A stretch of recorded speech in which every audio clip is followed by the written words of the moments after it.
Guys, kung sumusubaybay kayo in terms of let's say the budget phone, for sure alam nyo yung Poco C71. Isa yun sa mga pinaka best selling budget phone, especially guys simula nung nirelease siya. And ngayon meron na po siyang kapalit, and this is the brand new Poco C81 Pro. At parang ganun din naman siya guys basically, no? So kung titignan nyo, it has a 6.9 inches na screen according to Poco, 6,000 mAh na battery, and up to 256GB of storage option. And sa presyo na to, medyo hindi siya normal. And after checking yung mga specs na ito, mukhang hindi lang pala siya basta successor guys ng Poco C71. Baka actually mas maganda pa siya kesa dun sa naging bestseller na Poco C71. Mamimigay tayo ng one Poco C81 Pro in this video guys, sa panono yung gandulo. Once again, this is James Apante, also known as Kuya James, and now James Pino.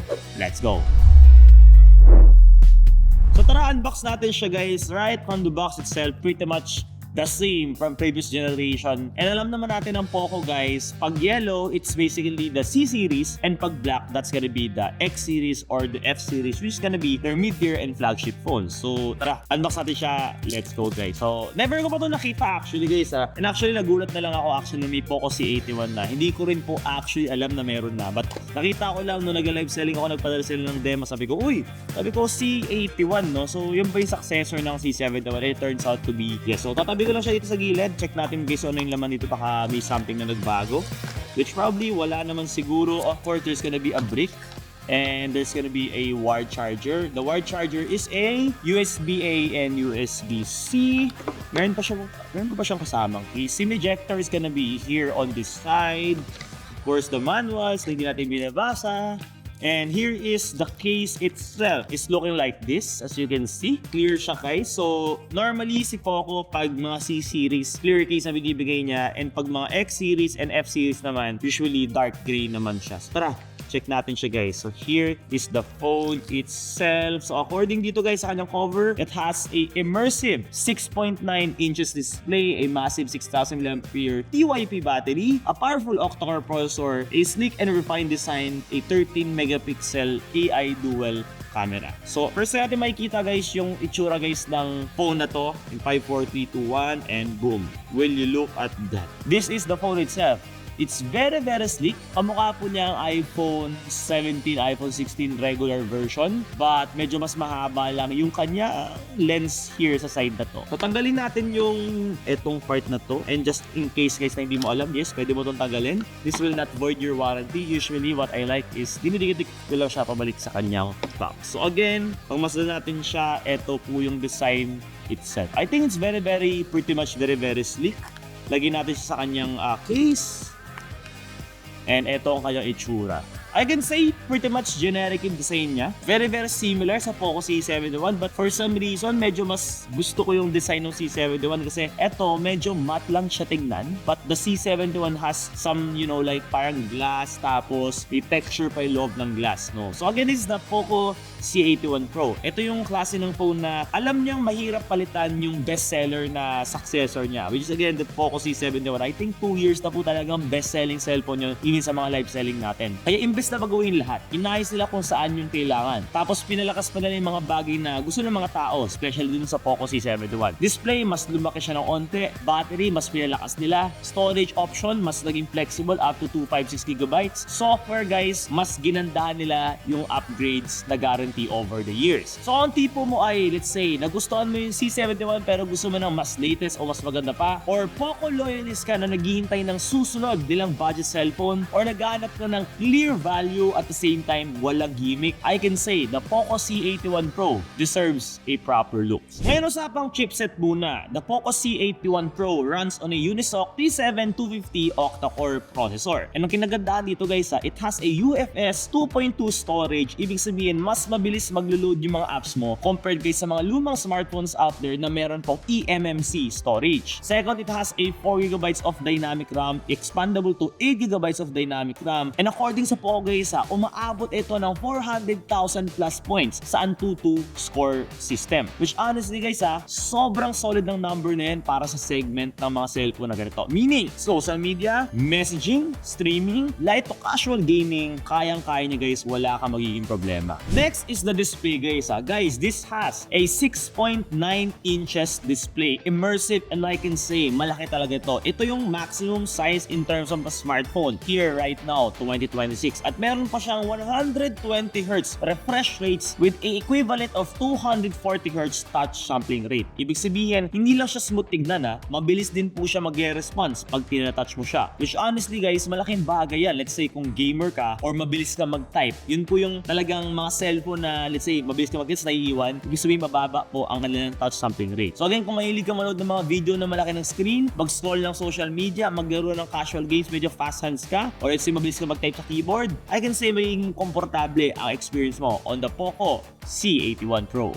Now eto, isa sa pinakamalaking dahilan again kung bakit mo I can say kailangan pag-aralan ng Poco C81 Pro, the battery. It has a 6,000 mAh battery and I can say napakalaki po niyan guys. The standard usually right now ng market is 5,000 mAh battery, but again on the Poco C81 you're getting at least 20% extra than the standard, meaning less battery anxiety, less hanap ng outlet, less hiram ng charger, less gastos sa power bank, and buong araw mo siya magagamit ng walang kaba. At of course, meron pa po siyang decent fast charging of 15 watts. Hindi rin pinakabilis sa charging right now sa market, pero sa laking battery nito, I can say tama lang naman kasi bihira mo lang naman siya actually i-charge. At ito pa, isa sa malaking dahilan kung bakit I can say napakasulit ng value ng cellphone na to. Guys, it has an option up to 256GB of internal storage just in case gusto mo ng ganung kalaking internal storage. And just in case na hindi mo afford, let's say yung 256 guys na internal and let's say later on pa darating yung budget mo and kailangan pa rin extra storage more than that, expandable to via micro SD up to 2TB of storage guys. Meaning, I can say kung nagtitipid ka, perfect ng cellphone na to, gradual kang gagastos, and at the same time, kasya lahat ng apps mo, kasya lahat ng games mo, and kasya lahat ng photos and videos mo. Imagine mo, meron kang 2TB of micro SD storage, mas malaki pa guys sa iPhone na gamit mo. And syempre, again, may flexible variant naman to depende sa budget mo. There's a 64GB, 128GB, and 256GB of options. And eto yung part na feeling ko madalas hindi napapansin, especially pag pinag-uusapan natin ang budget cellphone. The Poco C81 Pro runs on a what they call the Hyper OS version 3. And according sa Poco, up to 4 major OS upgrades ang pinapangako nila dito. So 4 major OS upgrades usually, ibig sabihin, ginagaranti po nila na tatagal po ito ng 4 years at least sa paggamit ninyo. Para sa budget phones, I can say hindi yan karaniwan kasi usually 2 to maximum of 3 years lang talaga ang binibigay. But I think right now, since talagang medyo tumataas talagang presyo ng mga cellphone, brands are actually working on giving extra value sa mga software updates. Meaning, mas matagal siyang gagana ng updated at the same time, yung Android mo, let's say kung Android 16 man o 15, aabot ka hanggang Android 19, mas matagal mo siyang magagamit ng secure and hindi ka agad iiwan ng software support. At meron pa silang tinatawag na 48 months like new software experience. Ibig sabihin, optimize siya para hindi bumagal ng basa-basa kahit ilang taon mo na siyang gamitin. So hindi lang siya bibilin ngayon at may iwan siya bukas guys Dinesenyo talaga tong cellphone na to para tumagal siya together with you. Camera naman pag-usapan natin at ito isa sa mga tinutukan nila I can say na in-upgrade compared sa C71. This has a 13 megapixel, not a single camera but a dual AI camera, and also has an 8 megapixel front-facing camera. And ayon mismo guys sa Poco, this has a 13% na mas malaki ang light intake niya sa main sensor compared sa C71, which basically gives you a better exposure at color balance even let's say kahit medium lighting ka or indoor ka or let's say low lighting ka. Always remember guys the budget phones hindi to mga camera focus sa cellphone, pero honestly I can say sapat na to para sa mga everyday photos, social media posts, video calls, and of course basic content creation. And syempre guys, hindi rin kinalimutan ng Poco ang tinatawag nating forma. Poco ay isa sa pinakakilalang cellphone yan in terms of classy and very decent look. The Poco C81 Pro has a color block design and a high gloss camera ring. Available din po ito into 3 colors, the black, the gold, and of course the green. And according kay Poco, comfortable to hawakan for extended use kahit na let's say 6.9 inches and napakalaki ng screen niya. So kahit budget phone siya, may sarili siyang character in terms of design and hindi lang basta carbon copy compared sa dati.